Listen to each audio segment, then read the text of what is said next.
Evelyn Carter had lived long enough to know that life rarely breaks all at once. It frays, quietly, thread by thread. At 85, she still carried herself with the habits of a woman who had once been in charge of everything. She folded napkins neatly. She lined her shoes by the door. She corrected people gently when they misremembered family stories. For decades, Evelyn had been the one others leaned on, a mother who raised 2 children after her husband died young, a woman who worked, cooked, disciplined, and loved without ever calling attention to herself. But then came the small things. First, she forgot where she placed her keys. Then she forgot why she was holding them. One afternoon, she stood in her kitchen and asked out loud whose house it was. She laughed it off when her daughter, Margaret, gently reminded her. "I must be getting old," Evelyn said, smiling as if age were a joke she could still control. It wasn't. The doctor used careful words, early-stage dementia, and spoke in the soft, professional tone that tries to make bad news sound manageable. Evelyn did not understand what dementia meant in the way the doctor explained it.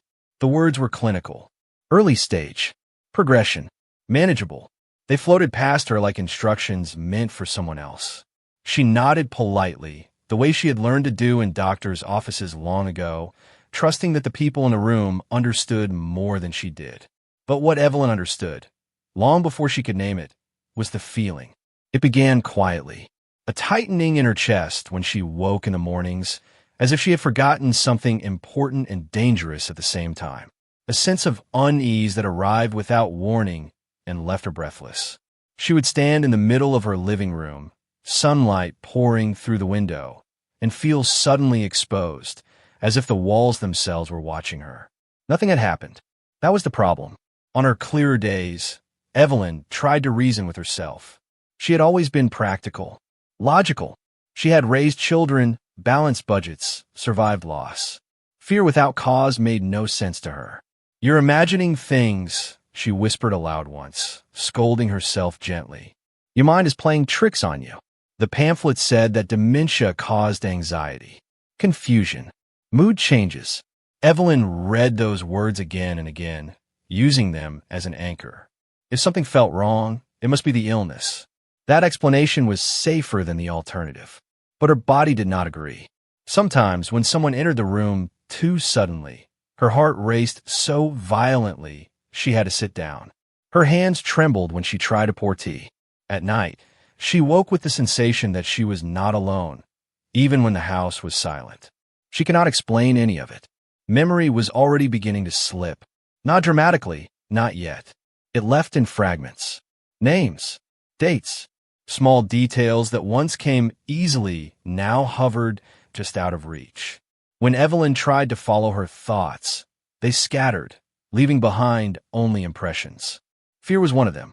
On certain days, she felt strangely alert, sharp enough to notice the way her body reacted before her mind had time to catch up. She found herself avoiding certain rooms without knowing why, turning her face away when someone stood too close, flinching at footsteps in the hallway. Then the clarity would pass. Later, when Margaret asked how she was feeling, Evelyn struggled for words that no longer obeyed her.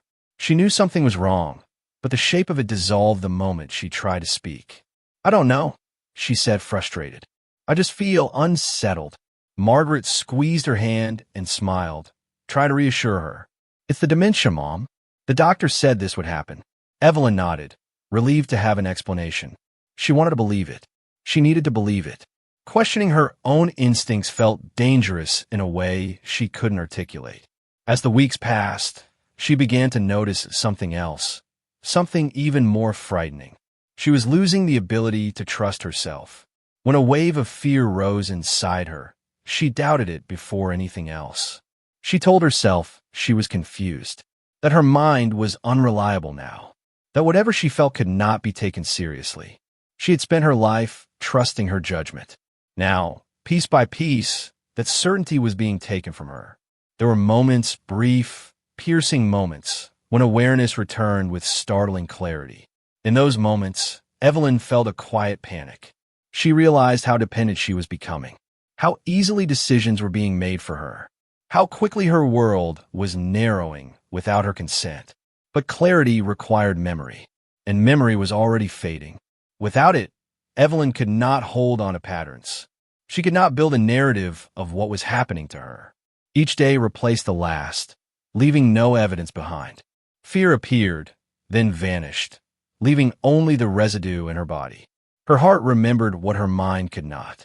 The most frightening realization came one afternoon as she sat by the window, watching a bird hop along the fence outside. For a moment, she felt peaceful, safe. Then the thought arrived, uninvited and unmistakable. If something bad were happening to me, would I even know? The answer terrified her.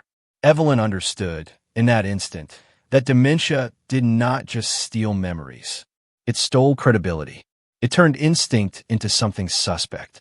It made every fear easy to dismiss and every silence easy to ignore.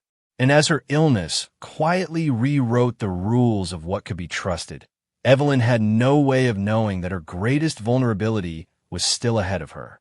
He talked about progression, about good days and bad days, about safety, about planning ahead. Margaret nodded and took notes. She was practical like her mother. But that night, alone in her car, she cried until her chest hurt. Evelyn didn't cry. She rarely did. Instead, she grew quieter. She began to repeat the same questions. She asked what day it was, then asked again 5 minutes later. She sometimes mistook Margaret for her sister, who had been dead for years. At night, she grew restless, confused by shadows, startled by sounds she couldn't place. Margaret lived 2 states away. Margaret had always told herself that distance did not mean absence. She called every morning, every evening. She asked the right questions about meals, medications, appointments. She listened carefully, filling in the gaps when her mother's sentences trailed off or looped back on themselves. From 2 states away, Margaret built a version of care that felt responsible, organized, enough. It had to be enough. Margaret was practical by nature. She believed in solutions, in planning ahead, in doing what made sense. Living closer had never been simple. There was her job, her children, a life she had spent decades building. She told herself that loving her mother did not require proximity. Plenty of families live this way. Plenty of daughters manage from a distance. Still, there were moments, quiet ones, when doubt crept in. Late at night, after the calls were done and the house was silent, Margaret replayed her mother's voice in her head. The hesitation, the confusion, the way Evelyn sometimes sounded relieved just to hear someone familiar on the other end of the line. Margaret would push the thought away. If she let herself believe that being far away was a failure, the guilt would be unbearable. So she reframed it. She told herself she was respecting her mother's independence, that Evelyn wanted to stay in her own home, that hovering too closely would only make things worse. Distance, she decided, was not neglect. It was trust. When the doctor mentioned safety concerns, Margaret nodded and took notes, just as she always did. She asked about fall risks, medication management, support options. She approached the problem like a checklist, because checklists made fear manageable. But beneath the practicality was something else, something Margaret did not like to examine too closely. Relief. The thought of someone else handling the day-to-day care brought a quiet sense of release she was ashamed to admit. Caring for an aging parent was relentless. It did not end after a phone call or a weekend visit. It demanded presence, patience, sacrifice. Margaret wanted to be a good daughter. She also wanted to keep her life intact. Those 2 desires lived in tension, and she resolved it the only way she knew how, by trusting that someone else could step in without harm. When the family began discussing options, Margaret listened carefully but spoke cautiously. Nursing homes felt final, invasive. She had seen the look on her mother's face when the idea was mentioned. The fear, sharp and unmistakable. Evelyn wanted to stay home. Margaret wanted to honor that. So she leaned into the solution that felt safest emotionally. Family. Family meant familiarity, love, shared history. Family, Margaret believed, would protect her mother better than any institution ever could. The idea allowed her to quiet the part of her mind that whispered uncomfortable questions. If something were truly wrong, Surely she would sense it. When Evan was mentioned as a possibility, Margaret felt the knot in her chest loosen almost instantly. He was young, yes, but he was kind. He had always been polite. He had grown up around Evelyn. This wasn't outsourcing care to a stranger. This was keeping in the family. It felt right. Margaret told herself that if she stayed involved, if she called often, visited when she could, asked the right questions, nothing truly bad could happen. She did not realize then how easily involvement can become illusion. From a distance, everything looked acceptable. The house was clean. Evelyn was fed. Appointments were kept. Problems were explained away with language Margaret recognized from pamphlets and doctor visits. Confusion, sundowning, anxiety, all expected, all manageable. And so, when small moments unsettled her, when her mother sounded unusually quiet, or when calls were answered by someone else, Margaret chose the explanation that hurt least. She told herself she was being paranoid. She told herself she was projecting her own fear of aging onto her mother's situation. Most of all, she told herself that questioning the arrangement would mean admitting something she wasn't ready to face, that being far away had consequences, and that love alone might not be enough to protect someone so vulnerable. Margaret would later understand that this was not cruelty. It was human. But at the time, she did not know how dangerous it could be. She called every morning and every evening, but phone calls could only do so much. The unspoken question grew heavier with every passing month. How long can Mom live alone? The idea of a nursing home made Evelyn stiffen with fear. She had visited friends in those places. She knew what it meant. Shared rooms, unfamiliar faces, the slow loss of privacy. "I want to stay in my own house," she said firmly, her voice suddenly sharp with the authority it still carried. "I built my life here." Margaret wanted to honor that. So the family talked. Carefully, slowly. They discussed options that felt less final. And eventually, they landed on what seemed like the best solution. Evan, Evelyn's grandson, had just turned 20. He was quiet, polite, and, by all appearances, dependable. He had grown up close to his grandmother, spending summers at her house, helping with yard work, listening to her stories. He wasn't reckless. He didn't drink. He didn't cause trouble. When the family asked if he would consider moving in with Evelyn to help care for her, he hesitated, just enough to seem thoughtful. "I can do it," he said. "She's my grandma." The relief in Margaret's voice was immediate. This wasn't a stranger. This wasn't an institution. This was family. Blood. Someone who loved Evelyn. The arrangement felt right. Evan moved into the spare bedroom. He helped with groceries. He cooked simple meals. He made sure Evelyn took her medication. When Margaret visited, the house looked orderly. Evelyn seemed calmer. Evan spoke gently to her, correcting her when she became confused, guiding her back to her chair when she wandered. Everyone praised him. "It's good of you," neighbors said. "Most kids your age wouldn't do this." Evan shrugged, modest. "It's not a big deal." But slowly, almost imperceptibly, Evelyn's world began to shrink. As her memory weakened, Evan's role grew. He controlled the schedule. He decided when she ate, when she slept, when she bathed. He answered the phone when Margaret called, explaining that Grandma was tired or resting or not feeling up to talking. Margaret trusted him. Why wouldn't she?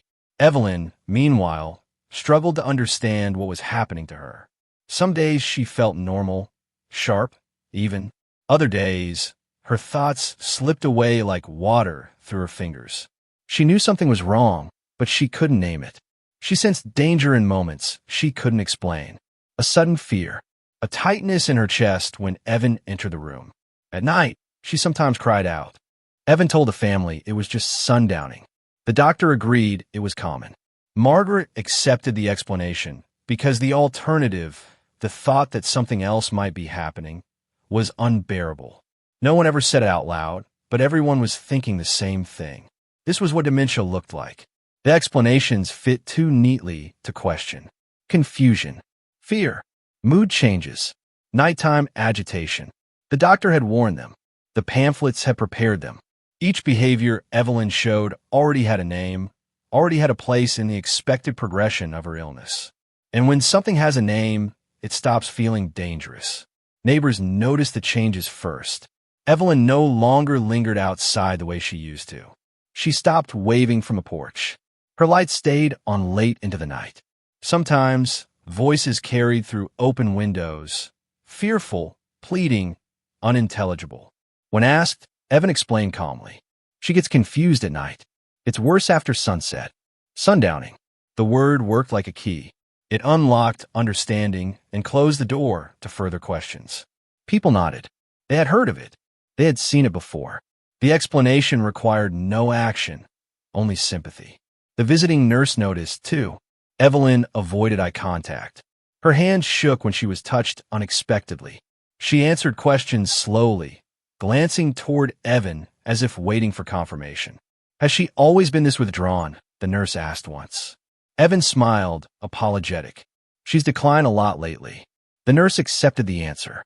She had a schedule to keep, a checklist to complete. She had seen dozens of patients with dementia, each one different, each one fragile. Withdrawal did not surprise her. Fear did not alarm her. There was no single moment that crossed the threshold into reportable concern, and so nothing was reported. Doctors focused on medications, adjustments, managing symptoms. They spoke to Evan more than Evelyn because it was easier, because he remembered details, because he could explain things clearly. The system rewarded clarity. Evelyn could not provide it anymore. What no one considered was how perfectly this system protected the wrong person, how easily reasonable explanations could smother uncomfortable instincts. No one wanted to believe that harm could exist inside something that looked so ordinary. A quiet house, a devoted grandson, an elderly woman fading, as elderly women often do. Accusing someone would require certainty, evidence, words spoken clearly and consistently. But Evelyn's illness stripped her of all three. Her fear had no language. Her distress had no timeline. Her silence could be explained away with medical terminology. And so it was. Even Margaret, when doubts surfaced, found herself leaning on the same vocabulary. Dementia did this. Dementia caused that. Dementia explained everything. Those words were not lies. They were shields. They allowed everyone involved to step back without feeling cruel, to trust without verifying, to accept without looking too closely. The danger did not come from malice. It came from comfort. Comfort with familiar explanations. Comfort with family narratives. Comfort with not being the person who disrupts the fragile balance of someone else's life. No one wanted to tear open a situation that appeared manageable. No one wanted to be wrong. And so, concern softened into tolerance. Tolerance turned into routine. Routine stretched into months, then years. Each missed opportunity for intervention folded quietly into the next, leaving no single moment that demanded action. This was how harm survived, not through secrecy alone, but through plausibility. The signs were there, the flinching, the silence, the fear that appeared and vanished without explanation. But without a voice to insist on meaning, each sign drifted past like background noise. In the end, the most dangerous thing was not what people failed to see. It was what they saw and chose to normalize. Time passed. Weeks turned into months. Months into years. Evelyn grew more dependent. She stopped asking questions. She stopped arguing. The woman who had once run a household now needed help standing up. Her voice softened, her will dulled by confusion and exhaustion. To the outside world, she was simply an old woman fading away. No one noticed how often she flinched. No one questioned why she grew silent when Evan was near. And Evelyn could no longer find the words to tell anyone why she was afraid. Because memory, once it begins to disappear, takes truth with it. And when truth can't be spoken, it becomes very easy for evil to hide in plain sight. At first, nothing about Evan raised concern. He was polite in the way older generations appreciate. He looked adults in the eye, answered questions without attitude, and never spoke too loudly. He didn't complain about the responsibility he'd taken on. When neighbors asked how he was managing, he smiled and said, "She took care of me when I was little. Now it's my turn." Those words mattered. They sounded right. Margaret clung to them. From a distance, Evan became her reassurance. When she called, he answered with calm updates. Evelyn had eaten well today. She'd taken her medication. She was resting now. His voice carried patience, even tenderness. Margaret pictured her mother safe in familiar surroundings, cared for by someone who loved her. It allowed her to sleep at night. Evelyn's days followed a new rhythm, one she no longer controlled. Evan woke her in the mornings, chose her clothes, guided her to the bathroom. He spoke for her when words didn't come easily. He corrected her when she mixed up names or memories, his tone firm but gentle, like a teacher guiding a confused student. To anyone watching, it looked like care, and Evelyn, on her clearer days, tried to believe that's what it was. But clarity came and went without warning. Sometimes she fell sharp enough to notice small changes. Evan stayed closer than before. He hovered. He watched her more carefully, as if tracking what she remembered and what she didn't. He answered questions before she could. When she reached for the phone, he told her it was too late to call anyone. When she asked for Margaret, he reminded her, again, that her daughter lived far away. "You just talked to her," he said once. Evelyn wasn't sure if that was true. As weeks passed, Evan's presence filled every corner of the house. He handled the mail. He paid the bills. He spoke to doctors. When Margaret suggested hiring a part-time nurse, Evan waved it off. "She gets agitated around strangers," he explained. The doctors said consistency is better. It sounded reasonable. Margaret agreed. Gradually, visits became less frequent. Margaret trusted Evan's reports. And when she did come, Evelyn often seemed subdued, quieter than before. She sat where Evan placed her. She spoke less. Her eyes followed him around the room with a strange mix of dependence and unease. Margaret noticed, but she told herself this was what dementia looked like. Everyone did. Neighbors sometimes heard Evelyn crying at night. Evan explained it away as confusion. "She wakes up scared," he said. "She doesn't know where she is." The explanation fit. No one questioned it. What no one could see was how completely Evelyn's world had narrowed. The house she once ran had become a place she moved through only with permission. Her independence slipped away, not in dramatic moments, but in quiet decisions made for her. When to eat, when to sleep, when to speak. And as her memory faded, Evan's authority grew. To Evelyn, he became the keeper of reality. If he said something happened, she doubted her own mind before doubting him. If fear rose in her chest without explanation, she assumed it was another symptom, another failure of her brain. She had spent her life trusting family. Now, even when something inside her whispered that something was wrong, she no longer had the certainty or the words to explain why. From the outside, Evan was a devoted grandson. From the inside, Evelyn was learning what it meant to be completely dependent on someone else's version of the truth. And that dependence would soon become her greatest vulnerability. The changes didn't arrive all at once. They never do. They slipped in quietly, disguised as symptoms, things everyone had been warned to expect. Confusion, mood swings, fear without reason. The family had read the pamphlets. The doctor had explained what dementia could do to a person's mind. And so, when Evelyn began to act differently, each sign found a ready explanation. It was easier that way. She started flinching when Evan entered the room. Not every time, just enough to be noticeable and then easy to dismiss. Margaret told herself it was nerves. Dementia made people anxious, after all. Evelyn startled easily now. Loud sound bothered her. Sudden movement unsettled her. Still, there were moments that didn't fit. Once, during a phone call, Evelyn suddenly stopped speaking mid-sentence. The line went quiet. Margaret heard Evan's voice in the background, low and firm. "She's tired," he said, taking the phone. "I'll have her call you tomorrow." Tomorrow came and went. Another time, when Margaret visited, Evelyn gripped her hand with surprising strength. Her eyes searched her daughter's face as if trying to find something she had lost. Her mouth opened, closed again. Words failed her. She looked toward Evan, who stood nearby, arms folded. Evelyn let go. Margaret told herself it was heartbreaking, but normal. At night, the house changed. Neighbors mentioned hearing Evelyn cry out after dark. Sometimes it sounded like fear, sometimes like pain. Evan explained it calmly. She wakes up disoriented, he said. Sundowning. The doctor warned us. The explanation sounded right. Clinical. Familiar. No one wanted to be the person who accused a young man of harming his own grandmother.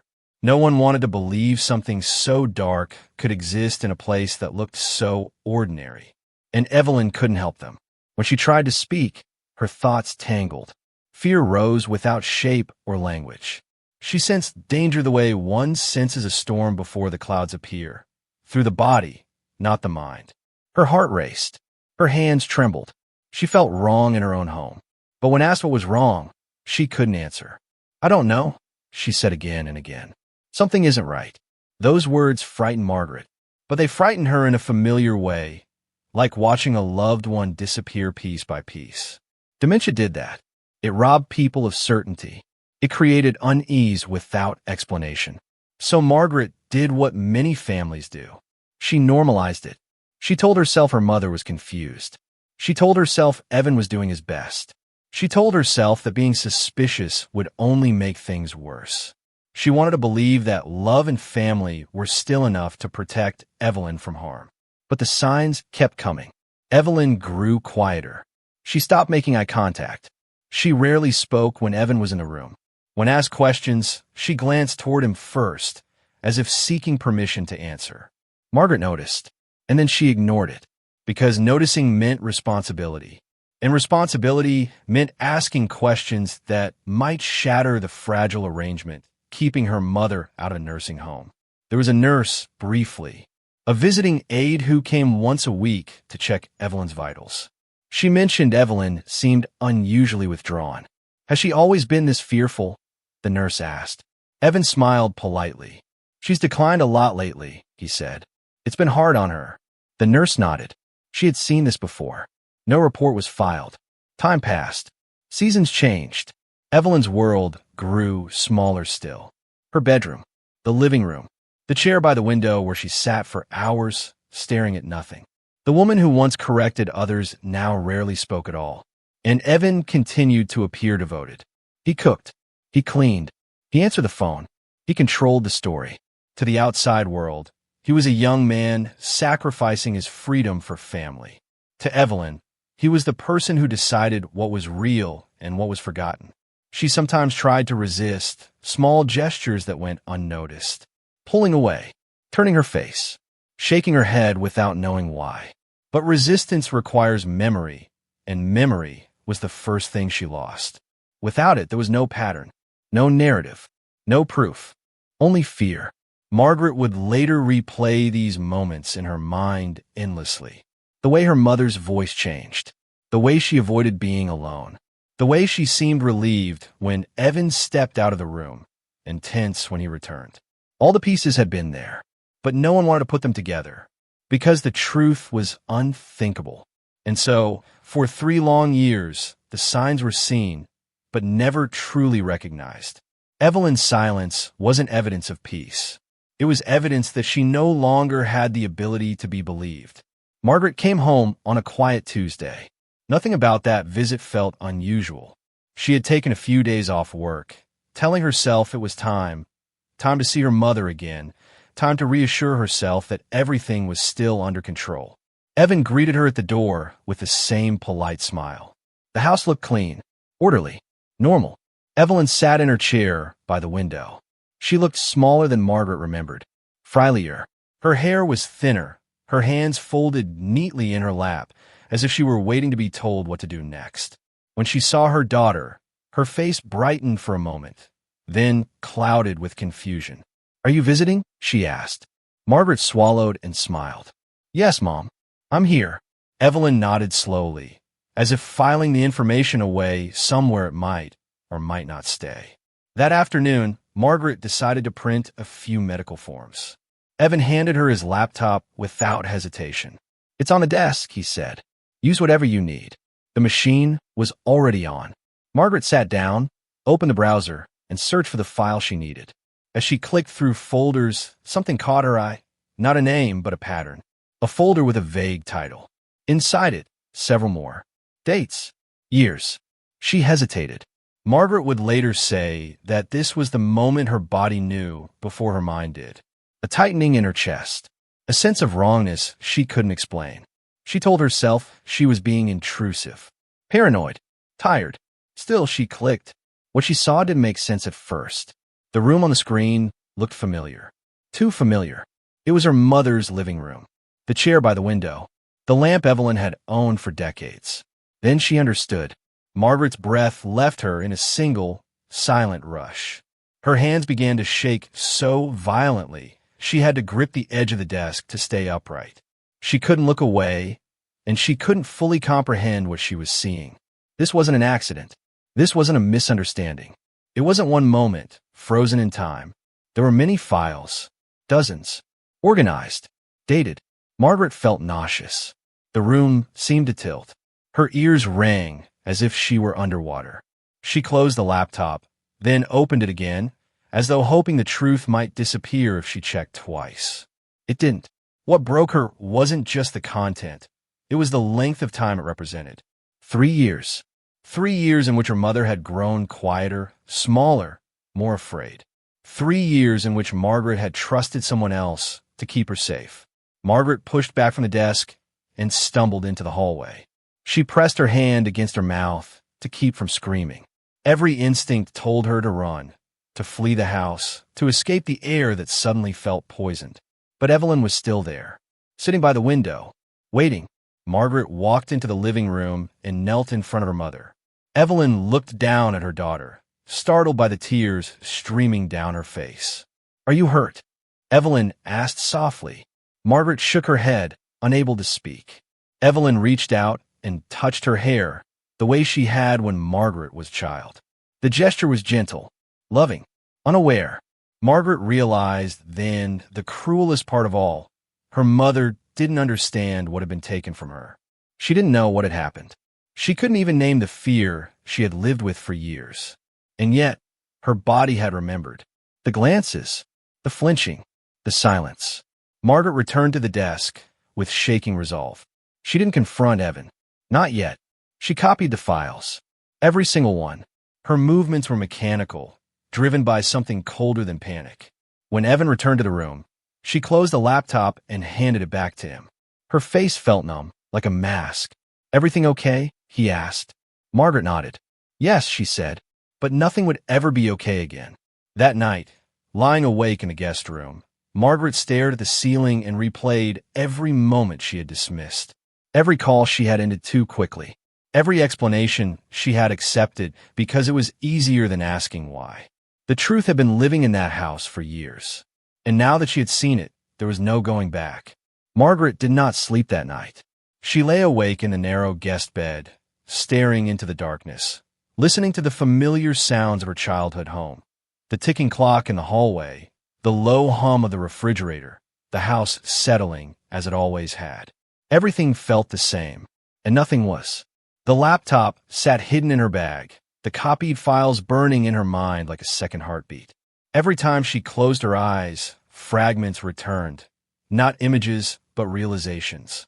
The weight of time, the certainty, the unmistakable proof that what had happened was not confusion, not misinterpretation, not illness. It was deliberate. In the early hours of the morning, Margaret asked herself the question she would carry for the rest of her life. What do I do now? Calling the police felt like an obvious answer, until she thought of her mother. Evelyn did not know. She could not understand. She lived in a fragile present, where each moment replaced the last. To drag her into interviews, examinations, strangers asking painful questions, would that protect her or harm her further? Margaret sat up in bed, her hands shaking. She felt sick with guilt. Guilt for not being there. Guilt for trusting too easily. Guilt for the relief she had once felt knowing someone else was handling the responsibility. Now the responsibility was hers again, and it was heavier than she had ever imagined. In the morning, Evelyn greeted her with a smile that flickered and faded. "Are you staying today?" she asked. "Yes," Margaret said softly. "I'm staying."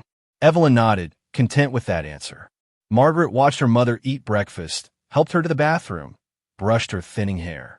Every small act felt loaded with meaning now. Each touch carried the unbearable knowledge of what her mother had endured without understanding why.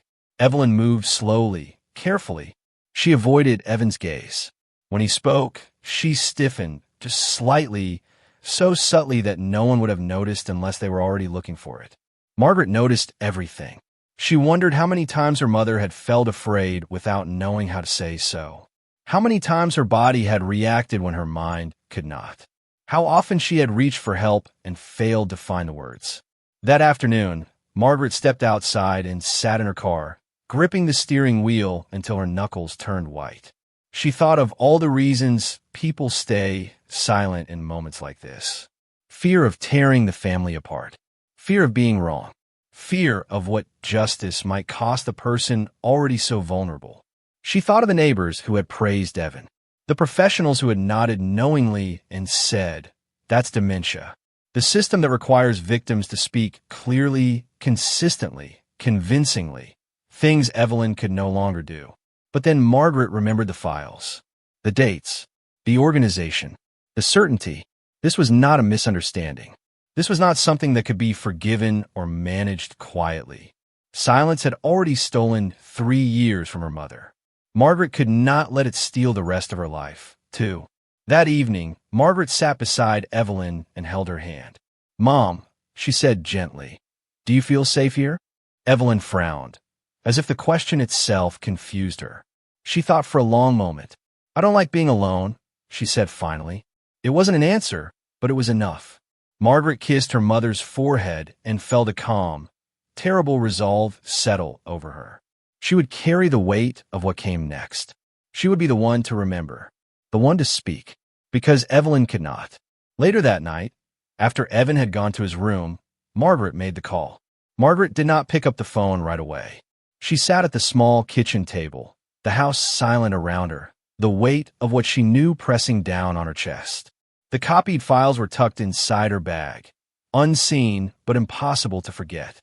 They existed now, solid, undeniable, and with their existence came responsibility. For a long moment, she did nothing. She stared at the grain of the wooden table, tracing lines with her finger as if grounding herself in something ordinary. Her hands were steady, but her thoughts were not. They raced in tight circles, colliding with questions she had no good answers for. If she called the police, everything would change. There would be uniforms in the house, questions asked out loud, doors opened that could never be closed again. Her mother would be examined, evaluated, discussed by strangers using language Margaret already hated, clinical, detached, efficient. Evelyn would not understand why. That thought almost stopped her. Margaret imagined her mother sitting in the living room, confused by unfamiliar faces, frightened by a tension she could feel but not name. Dementia had already stolen so much from her. Did Margaret have the right to bring more disruption into what little peace remained? But then another image surfaced, unwanted, relentless. 3 years. 3 years of silence, fear, and dependence. 3 years during which Margaret had trusted the wrong person. 3 years that could never be returned or explained away. If she did nothing now, those years would quietly expand into more. Margaret pressed her palms flat against the table and leaned forward, breathing slowly. She tried to imagine a future where she chose silence, where she packed her bag in the morning, hugged her mother goodbye, and returned home carrying the truth alone. She could do that. She could protect her mother from confusion, protect the family from scandal, protect herself from the guilt of tearing everything apart. The cost would be invisible and unbearable. Margaret realized then that the choice was not between action and peace. It was between two kinds of harm, one loud and immediate, the other quiet and permanent. She thought of all the moments she had dismissed, all the explanations she had accepted because they were easier than doubt, all the time she had told herself that love and family were enough to keep her mother safe. They had not been. Her phone lay face down on the table. Margaret picked it up, then set it down again. Her heart pounded now, fast and insistent, as if her body had already made the decision her mind was still resisting. "I'm sorry," she whispered, to her mother, to the version of herself who had trusted too easily, to the life that was about to fracture. There was no version of this where everyone walked away intact. Margaret understood that now. She turned the phone over and stared at the screen. The numbers felt heavier than they should have. Calling meant crossing a line that could not be uncrossed.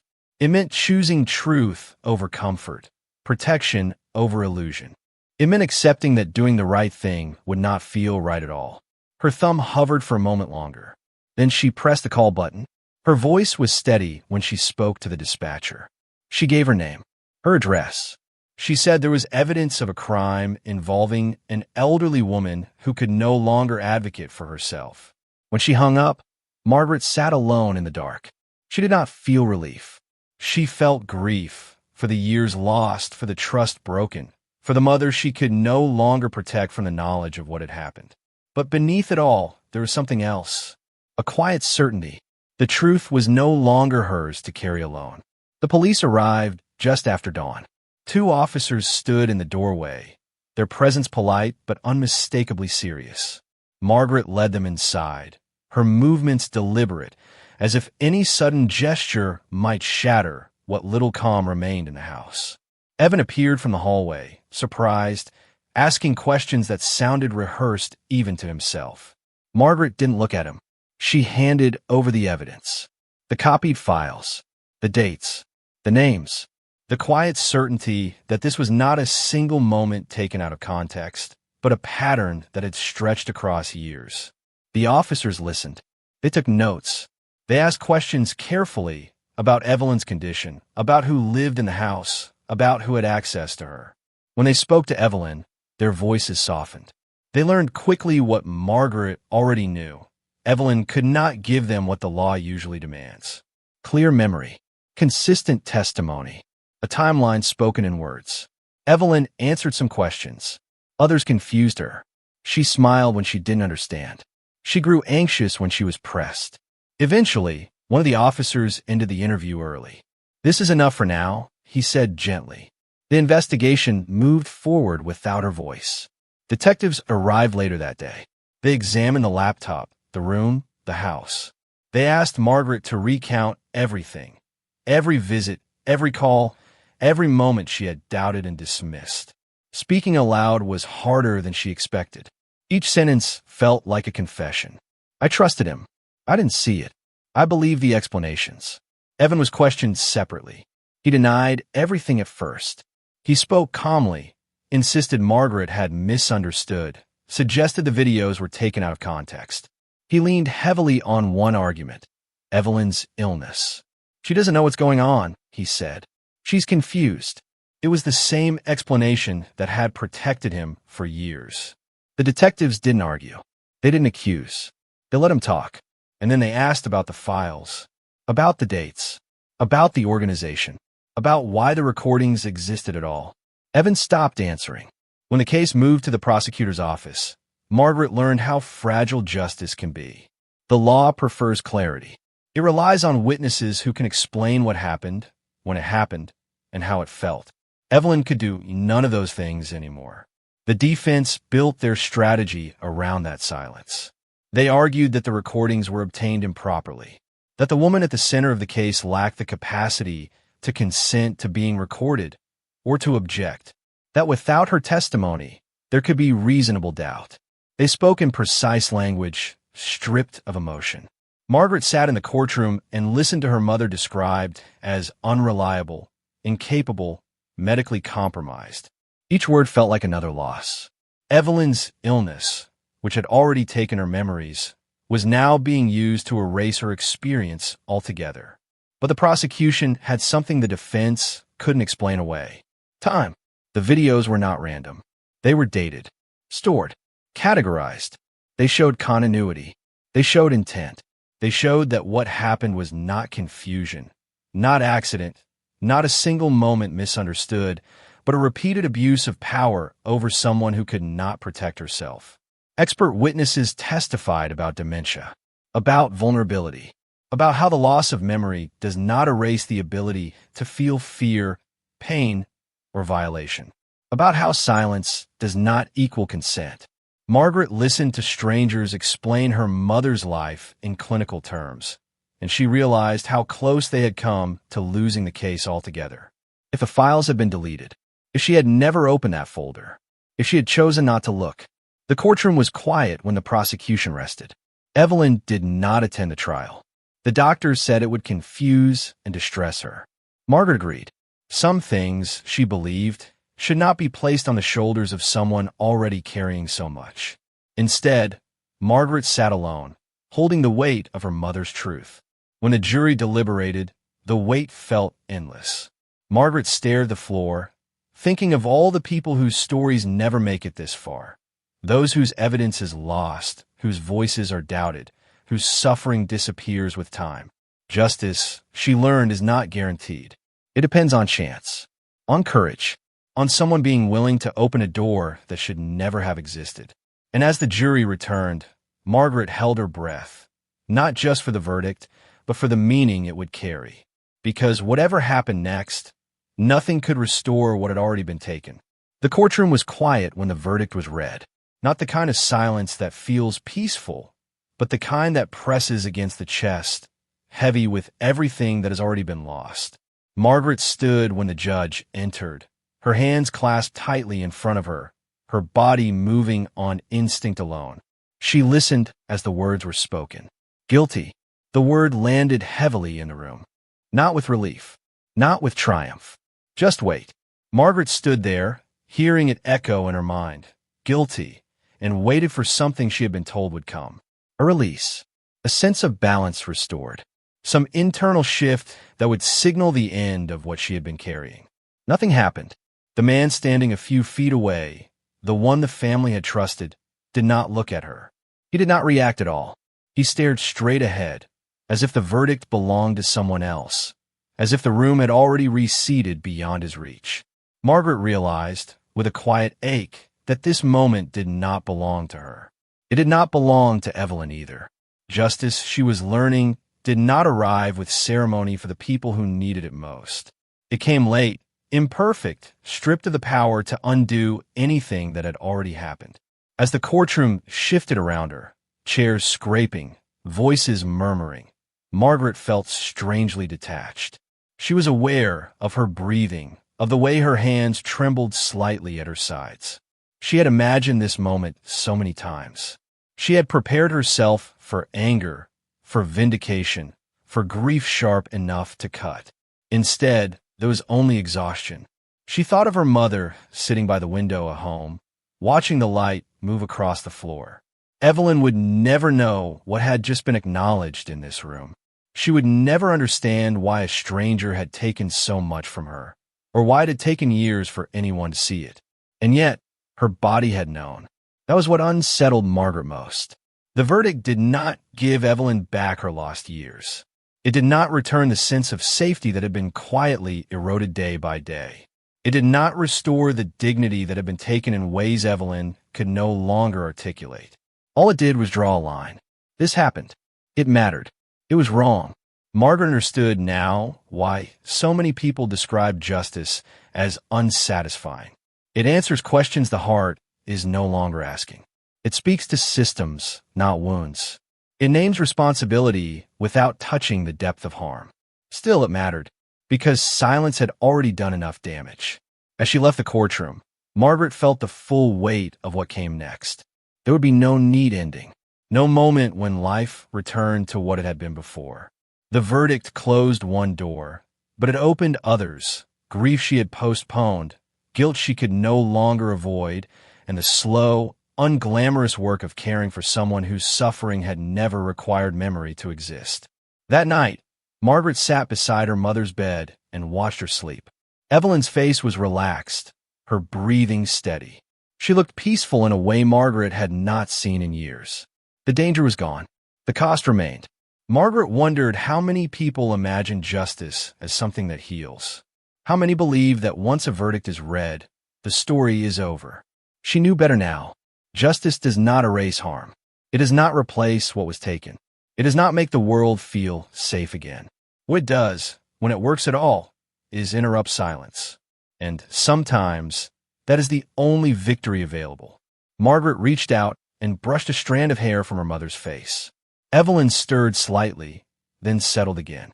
She would wake in the morning without memory of the day before, unaware that anything had changed. But something had. The truth had been spoken. And for a woman who had lived inside a fear she could not name, that mattered more than closure ever could. There was no gasp, no outburst. Evan didn't look at her. He stared straight ahead, his face unreadable, as if the room around him no longer existed. The man the family had trusted, the quiet grandson, the devoted caregiver, was suddenly just a defendant being led away. Margaret felt no satisfaction, only exhaustion. The sentence came later, years that sounded significant when spoken aloud, but felt abstract in the face of what had happened. Numbers could not measure 3 years of fear. They could not return what dementia had stolen, or what silence had allowed to be taken. Outside the courthouse, reporters waited. Cameras. Questions. Margaret walked past them without stopping. There was nothing she wanted to explain, nothing she wanted to relive. This was not a story she needed the world to know, only one she had needed the truth to acknowledge. Evelyn never learned the outcome. When Margaret returned home, her mother was sitting by the window, watching the afternoon light move across the floor. She looked up and smiled, the way she did when things felt familiar. "Did you have a nice day?" Evelyn asked. Margaret swallowed. "Yes, Mom," she said. "I did." She sat beside her mother and held her hand, feeling the thin skin, the fragile bones. Evelyn leaned into the touch, content, unaware of the weight that had just lifted or the weight that would never fully leave.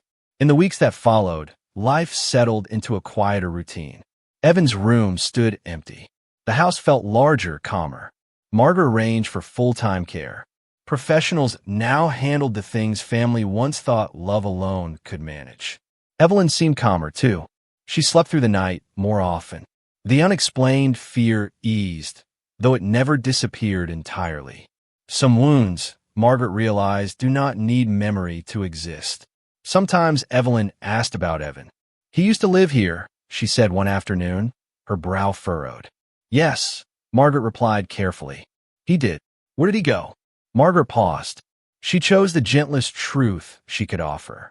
"He can't come back." Evelyn accepted the answer without protest. The question drifted away, replaced by something else. A bird outside the window, a shadow on the wall. The present reclaimed her attention, as it always did. At night, Margaret lay awake thinking about the strange shape of justice. How it arrives too late for some, not at all for others. How it depends on chance and courage, and on someone willing to listen when a voice can no longer speak clearly. She thought about the signs she had missed, the explanations she had accepted because they were easier than doubt, the cost of trusting without looking too closely. There was no redemption in the verdict, no feeling of closure, only the knowledge that one truth had been acknowledged and that it had almost been buried forever. Margaret understood now that justice is not about restoring the past. It is about drawing a line where silence once stood. And though that line came late, it mattered. Because for 3 years, Evelyn had lived inside a truth no one could hear. Now, at least it had been seen. In the months after the trial, life did not return to normal. It never does. Margaret settled into a quieter rhythm. She moved closer. She learned the routines of caregiving the hard way. Medication schedules, gentle reminders, the patience required to answer the same question again and again without letting grief show through. She learned how to be present in a moment that would not last. Evelyn's days were simple now. Breakfast by the window, a short walk when the weather allowed, long stretches of silence broken by small observations, the color of the sky, a bird on the fence, a song that drifted in from somewhere deep in her memory. She did not speak of the past. She could not hold it, and yet her body seemed lighter. The fear that once settled over her like a shadow had softened. Margaret noticed it in the way her mother slept through the night, in a way her hands no longer trembled when someone entered the room. The danger was gone, even if the memory of it never truly existed. Margaret often wondered what her mother had understood during those lost years. Whether Evelyn had known, in some quiet corner of her mind, that something was wrong. Whether she had tried to protect herself in ways no one could see. Science would say memory defines experience. But Margaret had learned something different. The body remembers. Fear does not require language. Pain does not need a timeline. And dignity does not disappear just because the mind begins to fail. What haunted Margaret most was not the crime itself, but how easily it had been hidden, how neatly it had fit inside the assumptions people make about age, illness, and family. She's confused. He's a good boy. These things happen. Those phrases had wrapped the truth in comfort and allowed it to survive for years. Margaret began speaking to support groups, quietly at first. Caregivers, adult children, nurses. She told her mother's story without names, without details, only the lesson. Listen longer. Look closer. Do not mistake silence for peace, because the most vulnerable people often lose the very thing the world demands of them, a clear voice. One afternoon, as Margaret helped Evelyn into her chair, her mother looked up and smiled. "You're very kind," Evelyn said. Margaret knelt and held her hand. "I learned from you." Evelyn nodded, satisfied with the answer. As the sun lowered, Margaret watched the light move across the floor, thinking of all the homes like this one. All the elderly men and women growing quieter each day. All the families trusting that love alone will protect them. Love matters, but attention matters more. The story of Evelyn Carter did not end with a verdict. It ended with a question, one that does not belong to a courtroom, but to every family. When memory fades, who speaks for the person who remains? And will we be brave enough to listen before silence becomes a shield for something unforgivable?